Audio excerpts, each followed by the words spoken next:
Olá pessoal, boa noite. Mais um Bond Market Report falando um pouco do cenário de renda fixa. Vamos lá. Primeiro, a queda vertiginosa do índice de confiança do consumidor, tá? Então, o que isso prova a incerteza da economia diante das tarifas do Trump, e queda no mercado de consumo, que é um mercado que representa 70% do PIB americano. Ou seja, por isso que a gente começa a ver indicadores de uma possível recessão mais na frente. O cenário do Fed de queda de juros ainda permanece na média de 2 cortes de juros, mas teve uma mudança, tá? Antigamente, vamos falar, os analistas que avaliam o Fed estavam mais concentrados e agora estão mais dispersos, ou seja, tem gente que acredita em 4 cortes e outra pessoa acredita em 1, né?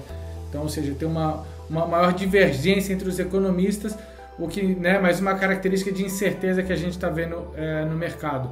O que a gente vê é que o yield dos Estados Unidos ainda está um pouco maior que os outros países, embora toda essa questão possa estar aproximando ambas as partes, tá? Assim, primeiro ponto, os fundamentos dos corporativos continuam muito bons, tá? Então o indicador que eles usam, que é o Interest Coverage Ratio, que é como se fosse assim, quanto de ativo líquido as empresas têm versus a dívida de curto prazo, ou seja, isso está positivo, ou seja, as empresas têm mais ativos de curto prazo do que de dívidas de curto prazo, o que dá uma boa indicação das empresas estarem saudáveis. A Charles Schwab ainda continua mais focado nos títulos de investment grade versus high yield, porque esse cenário de incerteza pela frente, os títulos high yield, o spread, a gente começa a ver os spreads começam a aumentar, né, versus os títulos investment grade, tá? Então isso começa a chamar a atenção do mercado. E acredita que para aqueles clientes que têm mais sensibilidade à marcação dos preços, a gente poderia olhar os floating notes, ou seja, é como se fosse NTNB, títulos pós-fixados que estão atrelados à inflação.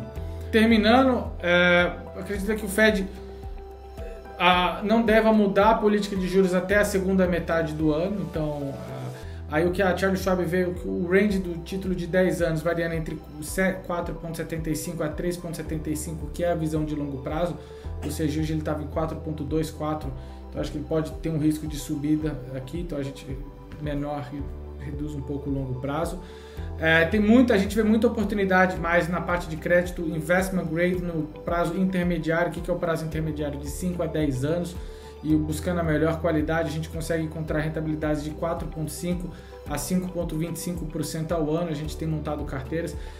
Se o cliente optar por ter títulos high yield, a gente gosta bastante de escolher as empresas de melhor qualidade e acho que com moderação. Então, às vezes tinha época que a gente fazia carteira 50% high yield, 50% investment grade, e hoje eu falei, não, vamos fazer só 25% high yield, que são os títulos de maior risco. Esse é um pouco do nosso cenário e, bom, a gente está sempre à disposição, quem quiser bater um papo, falar um pouco, mostrar umas carteiras que a gente tem feito aqui para os nossos clientes. Um forte abraço.